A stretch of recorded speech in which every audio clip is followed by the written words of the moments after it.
Good day, Steve Anderson here. Thanks for joining us for our webinar. We're about 2 minutes from the top of the hour.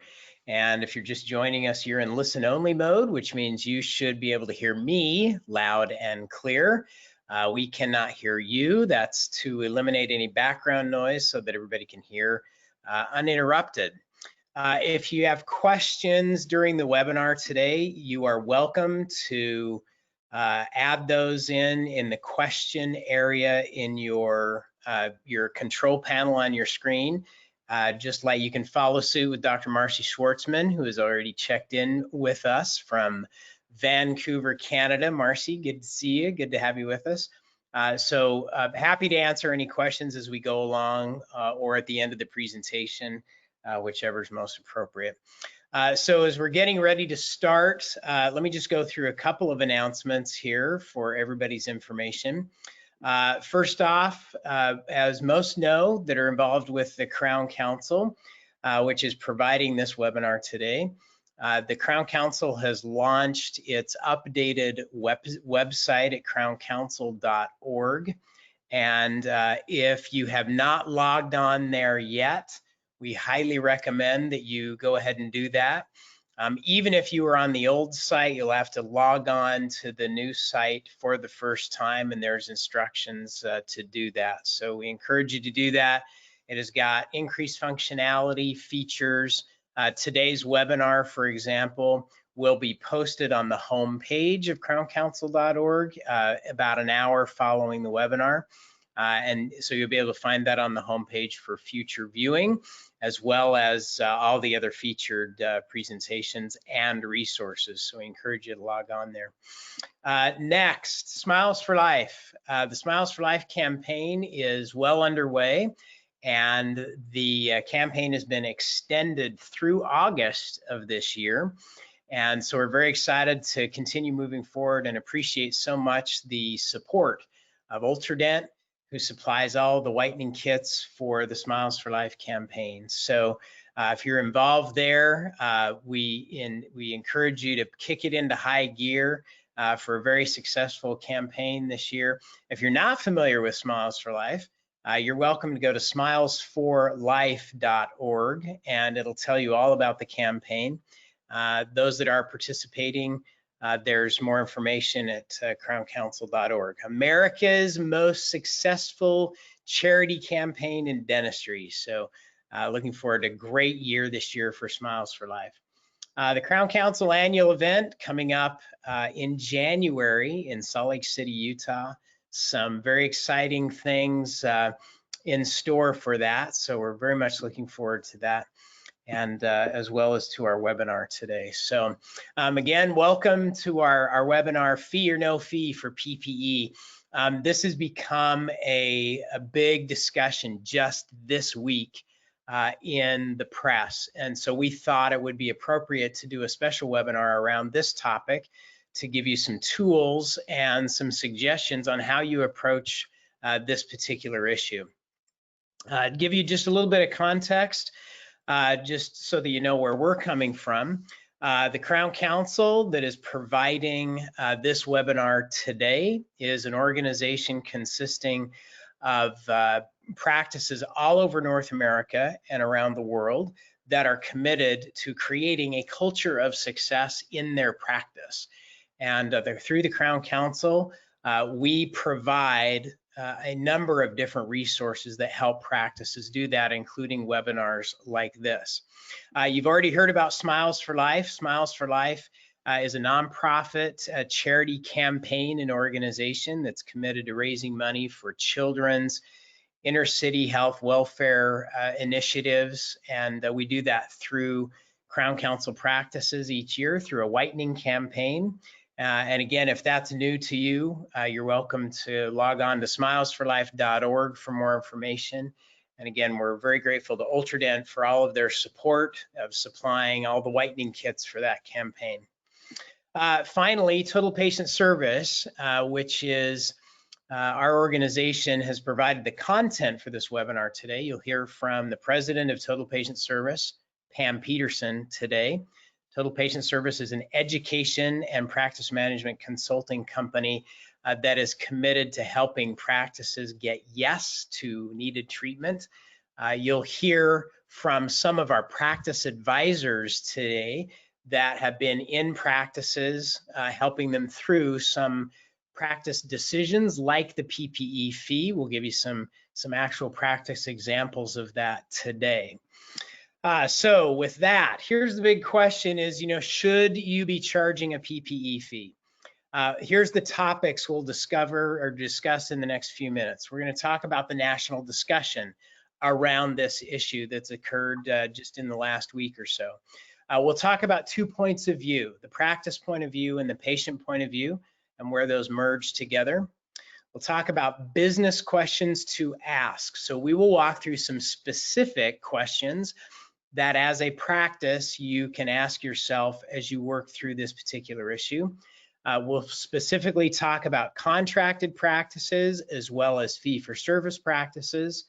And then we'll talk about patient perception of this issue from a number of different angles, as well as some specific practice examples of practices that have made this decision. Now, I will tell you, we're not going to tell you what decision to make. In fact, we'll show you success on both sides of the equation so that you can see, depending on where you decide to go, how you can navigate accordingly. And then finally, we'll talk about specific actions you can take as you walk through this process. So with that, let's talk about the national discussion. Just in the last 7 days, we just pulled some examples of how this topic has become part of the national discussion in the popular press. So this is an example of an article that was in Business Insider. If you're not familiar with Business Insider, it is more of a consumer-facing online magazine, if you will, that is published by the Wall Street Journal or by Dow Jones, which owns the Wall Street Journal. So this was an article that came out in Business Insider just in the last 7 days. Dentists and hair salons are adopting COVID-19 surcharges even after the backlash in the restaurant industry. So it specifically talks about that particular issue. This is one that was in Money Magazine this week. What's a COVID-19 surcharge and why are businesses adding them to consumer bills? So it talks through the same thing. If you choose to go down this road, we're going to make some suggestions as to what you call it. We do not recommend you call it a COVID surcharge, a virus surcharge. That would not be recommended. But interesting, that's what they're calling it in the press. And then finally, this one on NBC News this week online. I love this headline, whoever's making up headlines at NBC, dentists extract new fee from patients. I thought that was particularly inflammatory. And then that's just in addition to actually the live news. There's been all kinds of live news stories about this particular topic. So it's in the consumer mind, it's being talked about, it's in the news.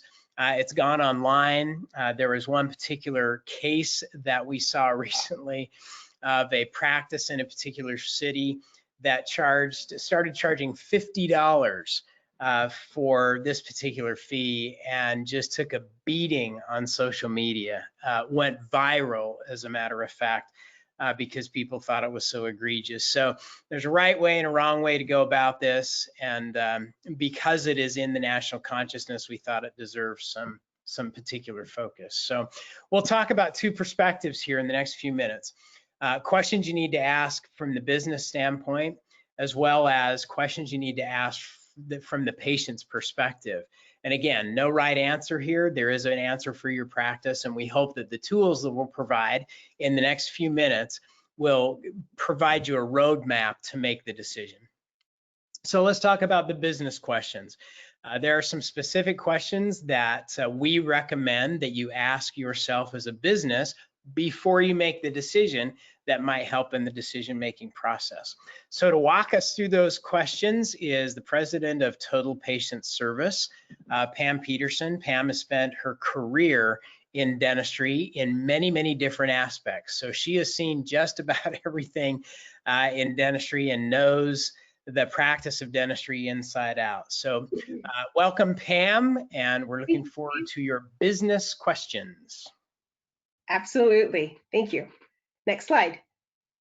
All right, it's time to make some decisions. And I love what, I'm going to reiterate what Steve said. This is not about us being, yes, you should, or no, you shouldn't. It's about being your absolute best based on your decision.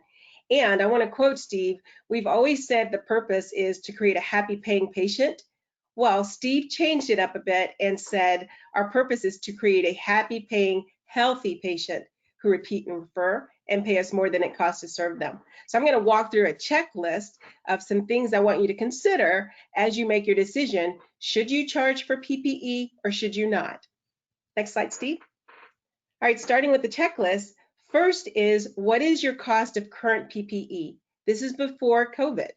What are you paying? Because there are things that you always had in place, such as your barriers, and you were a step ahead of COVID. And I don't know that we gave ourselves enough credit. What would be the cost today? Because I know that you're adding an upgraded mask, you're adding disposable gowns, foggers, level 3, level 2 masks. So there are added expenses. So I don't want you to listen to a neighbor, actually do the math and figure out what would be your cost today. The second is your professional supply cost. Practice advisors that I work with, we're all over the country, and one of the key systems that we do is we work with practices to come up with a system and a budget. There's two things that's really important. First is to know your budget. Number two is to know your cost. And we really work hard to get you anywhere between 4 to 6%. So know where you land as far as your professional supply cost. You may be high, or you may be right at a point where you could celebrate and you didn't know, so you didn't celebrate. The next one is what is the percentage of your fee-for-service, what is the percentage of fee-for-service and PPO patients? Run the report. Don't go by your gut feeling. Find out how many patients you have that are fee-for-service and how many you have that are PPO. And that way you'll have a clear picture of what to do.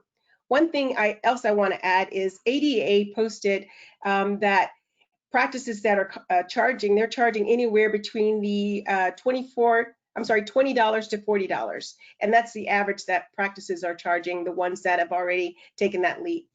Okay, next slide. So Pam, I'll just interject here.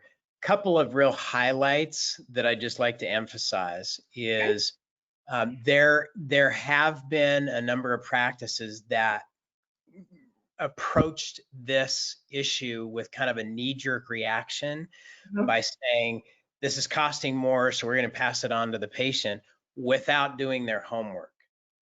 So these are three really key business-related questions: is what does it really cost? And then really looking at your professional supply costs. Do you have a way that you manage your professional supply costs? Have you had a budget for it in the past? Practices that we work with at Total Patient Service, they budget between 4 and 6%. That is a well-run practice if you can keep them in that range. A lot of practices that we work with initially are not even aware of what their professional supply budget should be or what should be included in it. So there's this question, I think one of the opportunities is to run a better run practice by asking yourself these questions and getting it dialed in before you make the decision. So if there are things here that you haven't considered or you haven't looked at recently, now is the time. Absolutely. All right, next on the checklist, your fee analysis. Take a look at your fees. This example that you see on the screen where you see highlighted in blue, this is just an example. And I just highlighted a frequently used code, which is a periodic exam. If you notice that you see the P40 and all the way to 50, 60, 70, 80, 90, the P stands for percentile. And so when you take a look at this, it lets you know what percentile you land. When working with your practices, we always take a look at your fee schedule and we place it on this document so we know exactly where you are, so you have a true picture of where you are. And so if this were your practice, your fee schedule on the far right, which is $53, the 50th percentile is 53, There may be some room for improvement to raise that. Now, is this easy for both if you are heavy PPO or fee for service? No. Fee for service would take a different route than a PPO. And I have a surprise for you on the next slide. Coming up. Thank you, Stephen. There you go. All right, so what our team is extending is a free analysis consult. And what that means is we'll take a look at your fee schedule and where you are and what room that you have for improvement, whether you are PPO or fee for service, so that you are not just looking at a bunch of numbers. You have someone that is an expert at it that can actually walk you through it. There's a bit.ly, you can either take a picture of it or write it down. Just take that, put it in the search bar, and it'll take you right to the link so that you can schedule your complimentary consult. And that is our gift to you. The other thing that I want you to take a look at, along with the fee analysis, which our coaches, our practice advisors will help you with as well, it's not uncommon for us to see a couple of fees that are on your procedure code analysis with a 0 amount, which means you're giving away services. If it has an ADA code, you may charge for it. And I'm going to use this as an example, and I am not endorsing that you use Gluma, but we see Gluma quite a bit. Gluma is a desensitizer that's very expensive, and it's not uncommon for us to see a 0. There is a code for desensitizer. So I want to give you all of the pearls that we can actually give you on this checklist so that you can make a sound decision. Steve, you want to talk about dental warranty? Absolutely, yeah. So a couple of things here is, no, I'll come back to this slide so you can get the address. Okay. On the fee analysis, and the reason we recommend that you do this is how you set your usual and customary fee, your fee for service fee. That's different if you're contracted. That's obviously different than your contracted fee.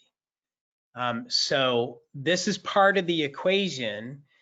We've worked with a number of practices through Total Patient Service over the last few weeks where we've done the fee analysis, and if they have a fair number of fee for service patients, then we have made the adjustments in their fee schedule, which is then rendered charging a PPE fee unnecessary, right? If you're heavily contracted, then it's your contracted fee that matters. Pam will talk about, a few insurance companies, very few, that are actually paying temporarily a PPE fee. What we've seen in terms of, Natalie, to your question, we've seen as little from the insurance side as $10, a $10 per visit reimbursement from insurance companies. And we have seen practices that are charging as much as $40.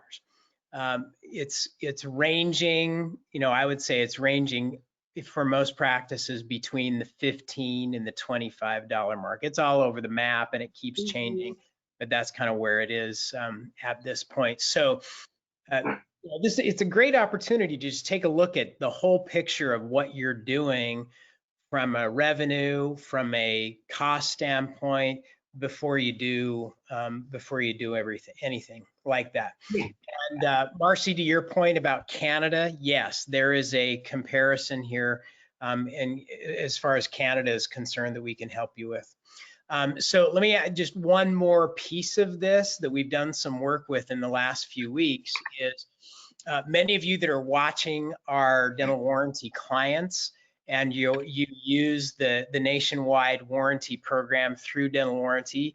Dental warranty's been a huge resource in this area as you consider this, where they might be able to help right size some of the fees by adjusting your warranty fees. So for those of you that are using dental warranty, I would recommend that you get in touch with your success coach, your success manager on that topic.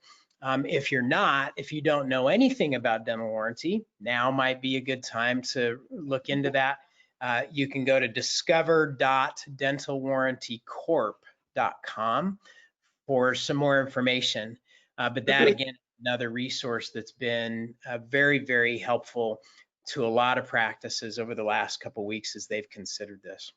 Again, here's the web address. So this is an actual website address. You can put it in your browser and it'll take you to a form that you can fill out for your free fee analysis consult. Our team will help walk you through that process and to help make sure your fees are in the right place. All right, Pam. Thanks. Thank you, Steve.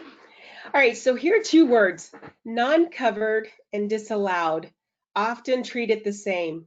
The only thing that they have in common is no payment from the payer. And there is a little bit of freedom on the one that's non-covered. The difference between these two, when you receive this back, if you take assignment of benefits, when you see the word disallowed, that means you have to write off and adjust the amount off and not charge the patient. If something is non-covered, that means it's billable to the patient. Now, I'm not saying that PPE will be that way, but there are procedures that we have seen when looking at EOBs. The non-covered was written off. So you want to make sure that if you have a non-covered, that you check and refer to your PPO guidelines for details to see if you are able to bill the patient, because that's another opportunity if you choose to not charge for PPE. There are areas that you can compensation within your practice. Now, that one's a lot of confusion about those two words. So that's a big one. Yeah, absolutely. They're often confused. And with for ADA, what ADA has done on our behalf, and they're still working on it, they've asked payers to consider not bundling the additional fee for PPEs. Instead, they want them to submit it so that it's a non-covered service and we could bill the patient. And currently, most providers today disallow, and it's not billable to the patient. United Concordia has gotten some praise. And when someone says it's $10, it's better than the goose egg. And I feel like that we are still an uphill battle, and I don't know what will happen, but I know today you may use the D1999 code when submitting, and if it comes back disallowed, we have to write it off. If it comes back non-covered, we can bill the patient. So you want to make sure that you check with your PPO guidelines. Okay, next, Steve. All right, so by now, the maybe should be really gone. So it's either yes or no, and this is where the rubber meets the road. So if your answer is no, I'm not going to bill our patients PPE, you could easily follow the checklist that Steve and myself just went over and check the areas in your practice so that it will offset the cost, and you could stay within budget and not get out of range due to the excessive amount of PPE that's been added. If your answer is yes, there is one big step that we would like to add, and it's verbal skills. It's really important that when we're talking to patients, all they care about is what's in it for me. So you want to make sure that what you're doing benefits the patient. I have an example of verbal skills that you may use if you choose to charge the patient for PPE. And it would sound like this. Ms. Smith, I added a benefit for you. As an added benefit for you, I can take care of your payment prior to your arrival. Your estimated insurance savings of blank and your portion due will be blank, which includes a nominal fee of $20 for personalized infection control. What method of payment would you like to use today? And lots of our team members on our TOPS team have worked with practices, and what they've been doing is when they're doing their confirmation, and I'm using this word internally, not externally, when they're using this for confirmation, they're actually talking to patients and collecting prior to the patient's arrival and sharing this information so that it's not a surprise. And there's some key words that we placed on here so that the patient will know that this is not just a pool of this is how we take care of all of our patients. It's personalized infection control, which means there are steps that you will take every time the patient comes in. The last thing I want to say on this is if you decide, yes, I'm going to charge, go all the way, go all in. Don't stop because you get a few objections. You want to meet with your team, practice this verbiage, and know that you are doing this not just for your practice, you're doing it for the patient first. Next slide, Steve. So just a couple of comments here. One, if you decide to go this route, You need to choose what you're going to call it. The two best that we have looked at is either an infection control fee. You got to put something on their Yeah. printout statement, right? So either an infection control fee, or another option is a compliance fee. So those are two options. And then, so either infection control or compliance fee. The other one is, I just want to highlight just a real key point here.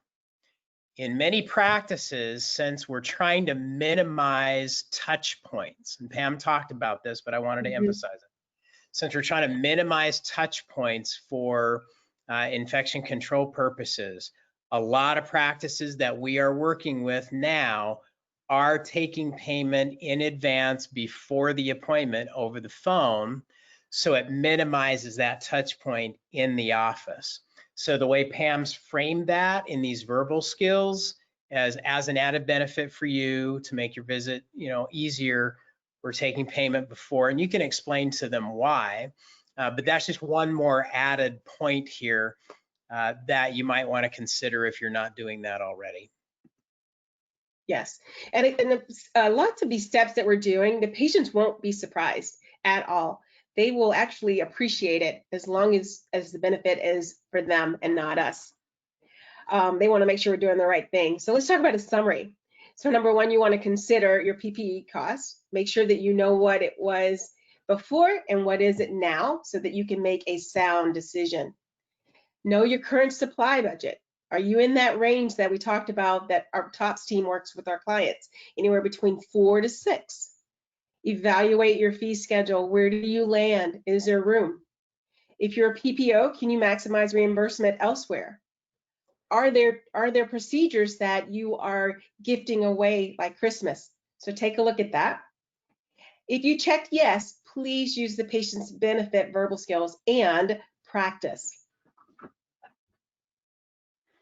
Perfect. Thank you, Pam. Gina, thanks for your comment about the narrative. Let me just clarify on the D1999 code. That code is not a PPE code. That code is a miscellaneous code. It's a kind of a catch-all code. So anytime you use a miscellaneous code, if you're going to send it in on a claim, yes, you have to provide a narrative of what it is, because it's a miscellaneous code. There will probably be, I'm guessing that in this next round of updates on coding, that we will see a PPE, specific PPE code. Absolutely. That will come out in the next edition of coding. So that'll be later this year. So yeah, you got to have the narrative with it. I want to add one more thing to that I thought about because of Gina's question. When adding a narrative, make sure that you add the additional PPE, not the traditional PPE such as your gloves and your eye protective, where I would add a shield, a face shield, because that's new, the upgraded mask, or your gowns. Anything added is what you add in the narrative. And Dr. Charles Blair, who is a resource partner and has been with Crown Council for quite some time, he recommends that you add that in your notes as well, so that your notes match what you sent in. Perfect, Pam. Quick question from Dr. Zebner, who just posted this. He said, some insurance companies are calling it the COVID PPE fee. How do we change that to a compliance fee, or I'll just add an infection control fee? So based on what they get on their checkout statement. We'll have to manage that like we always have. We tried really hard to train insurance companies not to call non-surgical gum therapy root scaling and root planing. There's some languages that they will use, so we just have to train our patients when they're looking at their EOBs with us what that means, because they do have their language that's pretty technical. Right. So in your system, because it's a miscellaneous fee, if you code it, and Pam, correct me if I'm wrong, if you code it a D1999, you can put in there whatever title you want. Absolutely. So when whatever statement they get, that's what they see on their statement. It may show up differently on the on the EOB. EOB that they get from their insurance company. So I hope that Yeah. helps. All right, thank you, Pam. Appreciate Happy your to do input. it. Those are all critical business questions that this particular issue is a great time to revisit all of those questions that we should be revisiting on a regular basis. So we've talked about the business standpoint. Let's talk about patient perception here for just a minute. Again, this issue is a great opportunity to revisit some things that we should all ask ourselves on a regular basis. So here are some patient-related questions that need to be asked at this particular juncture. First off, who's your target market? What are the type of patients that you are trying to attract, and what is their mentality at this particular time?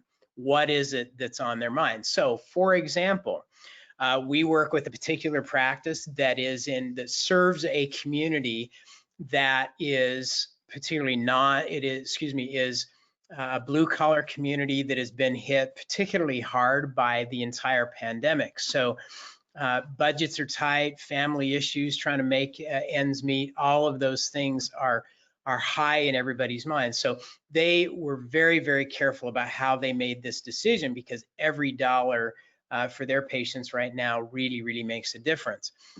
In other practices, and you'll hear some of these, patients have actually expressed appreciation for the fact that there's a fee, and thanking the practice for taking extra care to make sure that they're well taken care of. So the patient perception on this is all over the map.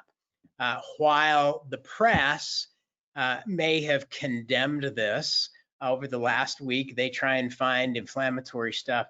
The patient response to this across the country, if you do decide to charge a fee, is, at least from what we've seen, very different than how the press has represented this. But every practice is different. Your target market becomes a very, very critical point in this.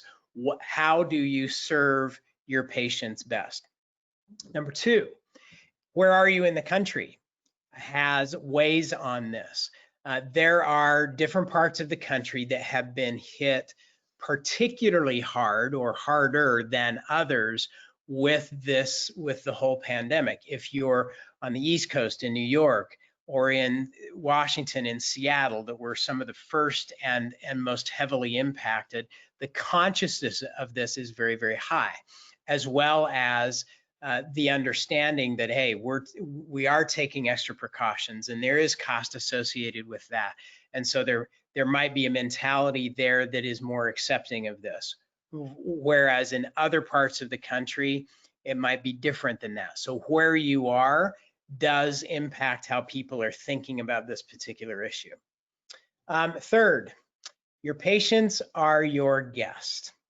And so from that standpoint, how do you treat the guests in your practice? How do you want them to be treated? What perception is it that you want them to have? Again, the answers to these questions are different for every practice. They're key questions to ask. Fourth is this, and I would say this is top of the list, is to go back to your core values as a business. And we hope that you have defined those. Those of you that have participated with us in the Crown Council, we have provided resources over the years to highlight this particular issue, is understanding, what does your brand stand for? What does your practice stand for? Who are you? And what do you represent? What's core to your business strategy? That becomes a big part of this decision. So as an example of this, I'm going to share just an interesting clip with you that comes from Roy Spence. Roy Spence is the founder of GSD&M, which is an advertising agency based in Austin, Texas. GSD&M is regarded in the advertising world as one of the most innovative and one of the most successful advertising companies in the country. They have been the mastermind behind a lot of the advertising strategy at Walmart, as well as Southwest Airlines since inception. Roy Spence was a guest mentor at our 20th annual event for the Crown Council and shared this particularly poignant example of this. Now, this is outside of dentistry. This is a Southwest Airlines example, but talks about the importance of revisiting your core values anytime you're making pricing decisions. So this is Roy Spence. Was supposed to be Roy Spence. There we go. Whenever a patient walks into our place of work, you will know they're coming in not just to get their mouth fixed, but you're going to realize they've got something else they got to fix, whether you know it or not. And you know what that leads to? Empathy. Empathy. Be kind to everybody. Our competitors can't be in the empathy business. Use our strength. So why do you need purpose? It drives decisions. Give example. Last year and a half ago, consultants walk into Southwest Airlines. You remember our purpose is to give people the freedom to fly. And they said, you can throw $350 million to the bottom line by flipping a switch. And the CEO went, wow, because Sam Walton used to say 350 million here and 350 million there. It kind of adds up to real money.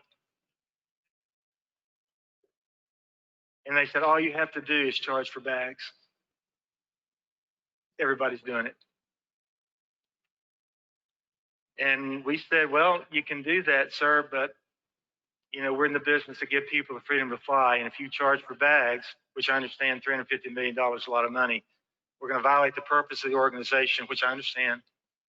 But because you're going to cut a lot of people who are going to take their kids to Disney who can't get into the Disney because they had to pay $100 for the bag. So Gary Kelly stood up and said, we're not charging for bags. Y'all go find the money. I hate that when that happens. So here's what we did, if we could put up that slide. By the way, how hard is this? They pay me a lot of money to do this. How hard is that? The red symbolizes aggression or whatever. Okay, let's play the commercial. Bye, bags! We love you! We love you! I'm going to miss them so much. I love those bags. I love bags. Bags are my life. Bags are my life. Bags are my life.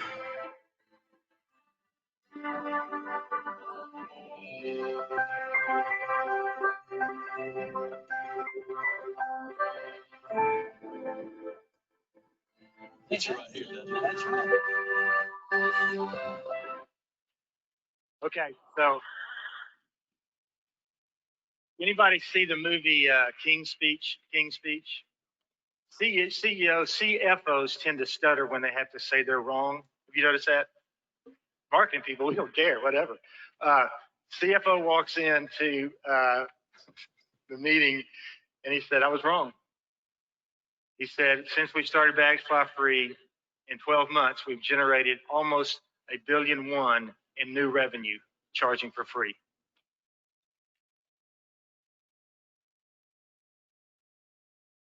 When Al Gore and I invented the internet, something really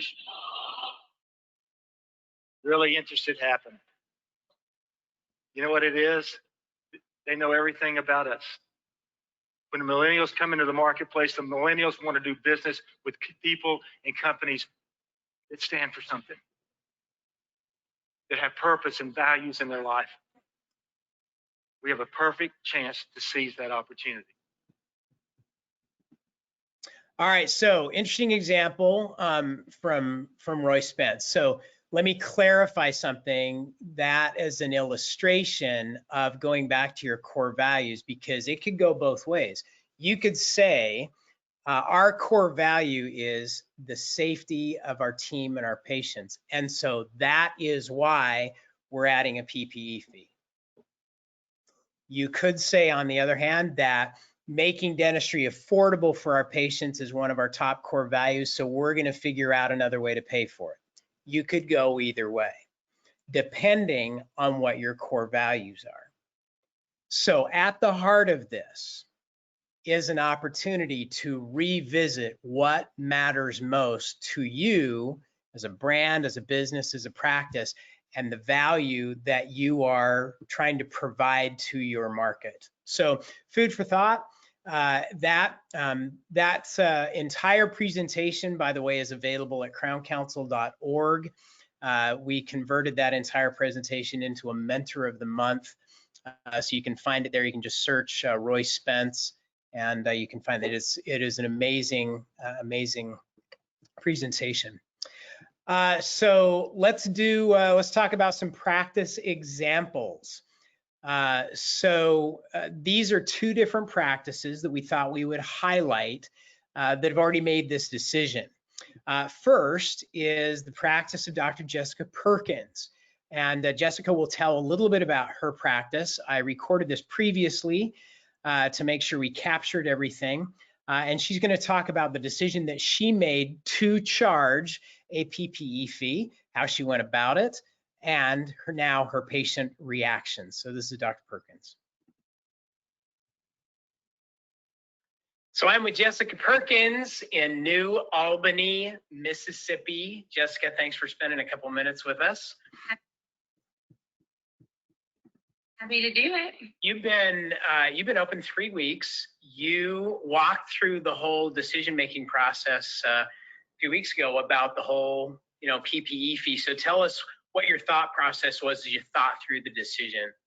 So this is my 3rd week back with hygiene. Actually, the week before that, I was 3 days a week just with assistants doing crowns and extractions, that kind of thing. And I did not charge a fee that week. I thought a lot about it, talked to Chris, my TOPS coach, and we thought we're going to give it a shot. I'm a highly heavy PPO practice, unfortunately. I'm looking to start getting out of some of those. But so increase in fees across the board is not an option for me. Right. Even though we do have a big part of our practice is also fee for service, but that wasn't going to help. So I decided we're going to just charge a nominal fee. And basically what I did was look at, gosh, what is the cost of a mask for every patient, a new gown, and all the things that we're all having to do, face shields. I did not do a new ventilation system or anything like that, but I did get a storefront put up to keep the waiting room separate from the reception. And anyways, we went with $20 because we thought that's not, it's not 30 seems like a lot. I'm in a rural town. And only 2 other dentists in town, right? Right, 2 other practices in town. And so lots of talking in small town. Oh yeah, small town. Everybody knows everybody's business. Yes, exactly. So anyways, we decided on 20. It seemed like a doable deal, and it has been, so we've been charging that for 3 weeks now, and in 3 weeks I've had one, yesterday actually, may have been the day before, I had one lady patient, she comes in for hygiene every 6 months, and she posted on her Facebook page, can you believe my dentist is charging this? And she may have had 5 or 6 other comments that said, well, you need to find a new dentist. But then actually several of my patients I recognized wrote back and responded and said, positive things like we're all, small business owners are really struggling. Just basically like get on the bandwagon and stop complaining. So maybe really nervous again, being in a small town, and I just tend to wear my feelings on my shoulders.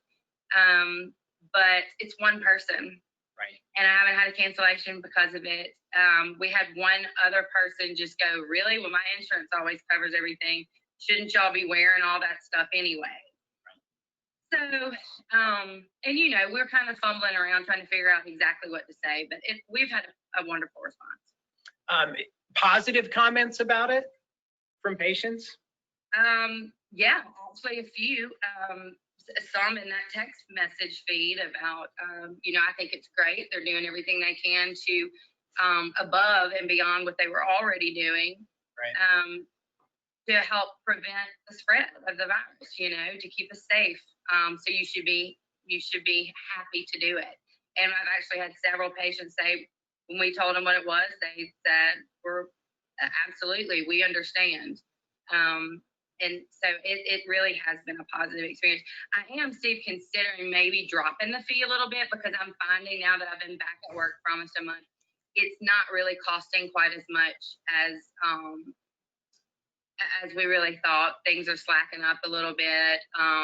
Actually thinned out my staff a little bit, unfortunately, but so yeah, overall it's been positive for us. We haven't had any negative reactions. Anybody who's thinking through it or that is rethinking it, what advice would you have for them? I think what helped me is make a decision and stick with it. And Chris, excellent coach, has been by my side the whole time. As soon as I saw that Facebook message, I called her, and she was a quick reminder of you gotta, it's one person, and remember they work for a finance company. Which is wonderful, but they're not in the medical profession. They don't understand. Our insurance companies are not catching this. And when you go to Walmart to buy hamburger meat, Walmart's charging more for hamburger meat. They're not eating it. So How do you feel about that? That's a good one. As much as I hate to pass it on to the patient, and I understand, you don't want to pass it on to them, but at this point, for me, a business decision I had to make, and I think just standing by and give it a little time. Don't fold as soon as if you get one negative response, but also get coaching on the verbal responses, on how your front desk explains it, and even the doctor does sometimes. Excellent. Thanks for sharing your experience, and absolutely happy to do it. Everything that's working. Thanks, Jessica. Thanks. So there's one perspective in terms of what has been done, what's working, and how she walked through that entire process. So here's a contrasting case study. So this is Dr. Jonathan and Kristen Angwin in Keller, Texas. The Angwins run a dual practice. Kristen primarily sees children and does pediatric dentistry and orthodontics, while Jonathan does the adults. They have a thriving practice, a large team. They as well fought through this entire equation and took a different direction. They chose not to charge a PPE fee, and here's how they went through to make that decision. So I'm here with doctors Jonathan and Kristen Angwin from Keller, Texas, and their TOPS practice advisor, Tanya Bailey. And all of you worked through this whole PPE fee equation, early on. So Jonathan, Chris, just kind of walk us through what the decision process was. What were some of the factors you thought about before you made a decision? Well, we really wanted to make sure that we weren't putting obstacles in front of our patients. We knew that after this time off, it was going to be, for each individual person, they would have their own take on what would be difficult and why should come back. Are they furloughed? Do they still have their jobs? Are they concerned they may be losing their jobs? And we didn't want to interfere with, I guess, treatment planning success, making sure they're comfortable. We didn't want to run into obstacles. Yeah, our goal with this was just to try to get back to business as usual as quickly as possible. And we didn't want to put any additional obstacles in the way. After being shut down for 2 months, you don't really know what to expect when you open your door. So we didn't know if half of our hygiene just was going to cancel and not show up. So we wanted to play it out and see what was going to happen without having those obstacles in the way. And it hasn't been that way, but we didn't know that at the time. So we didn't want to have any additional potential problems for patients coming in. So Tanya, you all had some discussions about the expense side of this, right? The additional expense of the PPE. So walk us through some of the things that you discussed and how you dealt with the additional expense if there wasn't going to be a fee charged. Well, one of the things that we've worked hard on in their practice in general over the last 2 years is just maximizing every patient experience. So making sure that in every situation that they were completely treating the patient based on their standard of care. So meaning if it was a fluoride recommendation, that they're being recommended fluoride with the TOPS verbal skills. If they're diagnosing perio, that they're treating perio and not practicing below that standard. And so that's actually been an ongoing conversation. And with attention to that and combating entropy, when that's in place, as well as great financial arrangements, which they really knock out of the park in their office, that's going to set them up for success. And just like they said, risking, they have quite a large practice. Dr. Kristen sees a lot of kiddos. So there's a lot of people coming through there. So it only takes a few canceled appointments in a day because of that obstacle, like they're referring to from a fee standpoint, to kind of negate any benefits that you might charge by a per appointment fee. Got it. So Jonathan, Kristen, now you've been at this for a little bit. Patient response, just overall, obviously you haven't had to have a conversation about an additional fee. So it's kind of been business as usual, except you're all armed up. Just overall patient response, what have you found? Honestly, we haven't found patients to be very fearful coming in. Most of them, their response is just compassion for us, feeling grateful that we're doing what we're doing and having to garb up and wear everything that we're wearing. They feel bad for us having to wear that. So they just, for the most part, across our board and our practice, they're just grateful and saying, thank you for all that you're doing. And thank you. I'm sorry you have to wear that. I can't tell you how many patients or parents have apologized for me having to dress the way that I'm dressing. They're apologizing that you have to take yes. for them. It was actually kind of the opposite of what we expected coming back, because there's so much fear in the society right now. So we didn't really know what to expect, but they really have not, in our practice at least, given us that. We haven't seen that here. Well, and I've had a few patients say, thank you so much for what you're doing for us, providing a safe environment. And they've actually even said, we know it costs you a lot of money to make it good for us, and we appreciate it. You got some goodwill. Yeah. Yeah. It's, you can just tell they like being here. They know that we're here for them, not chasing a dollar. What's there not to like, right?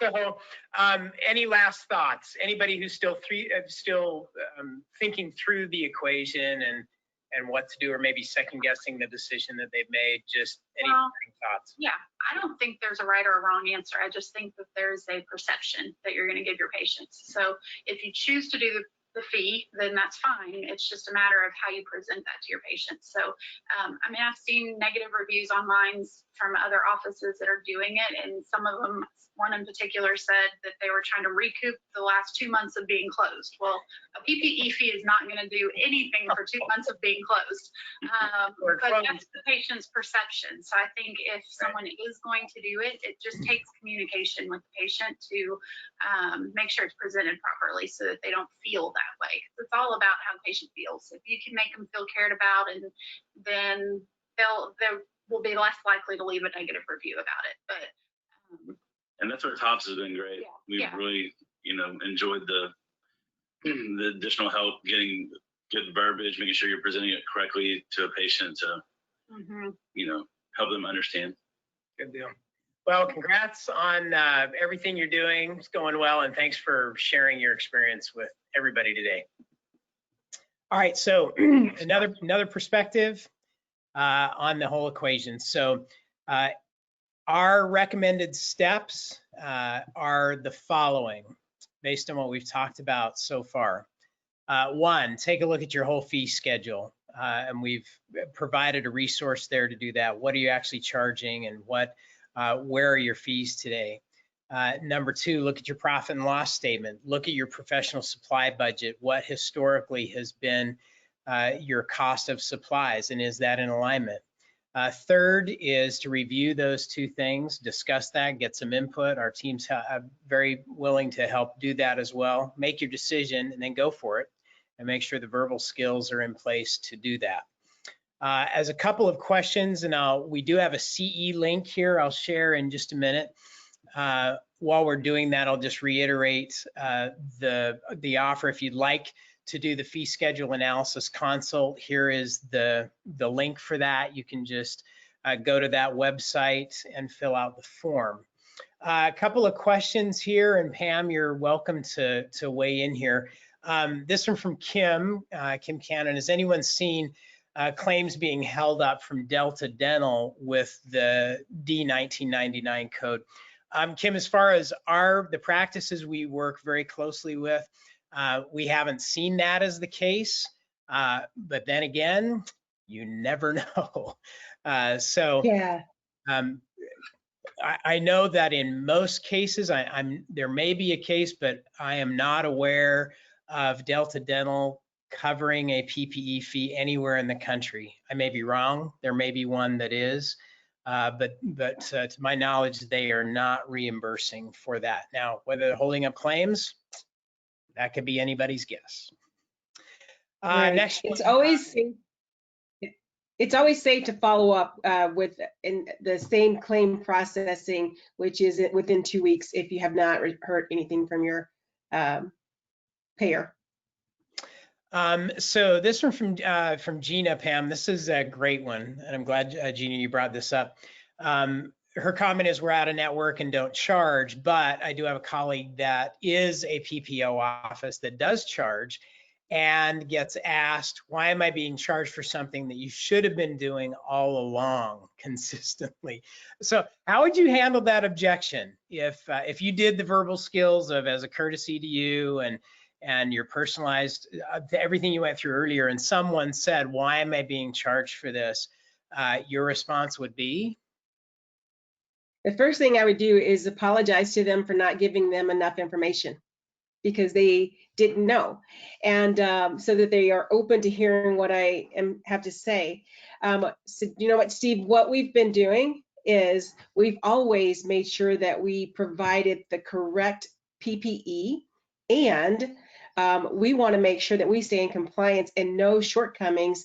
And if there's additional things, which there have been, that we need to do to ensure that you're safe, we wanted to make that investment and share that with our patients, what we're doing. So that's where the costs come from. Does that make sense? Perfect. Exactly.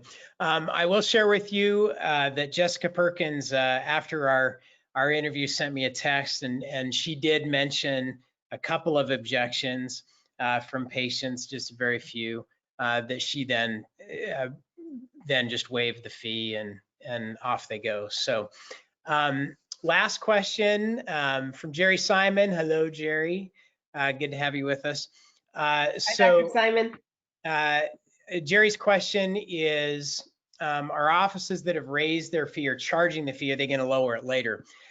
And Jerry, you know this as well, as there's some history behind this. This is not the first time dentistry has faced this situation.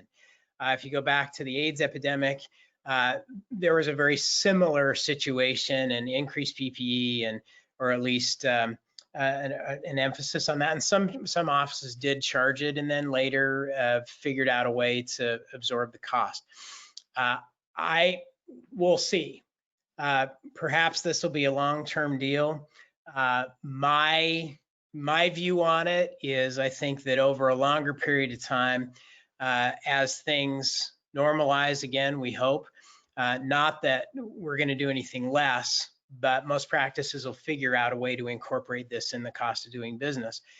So I would guess in the long term, yeah, we'll probably see this go away. In the short term, it's a question we need to deal with right now.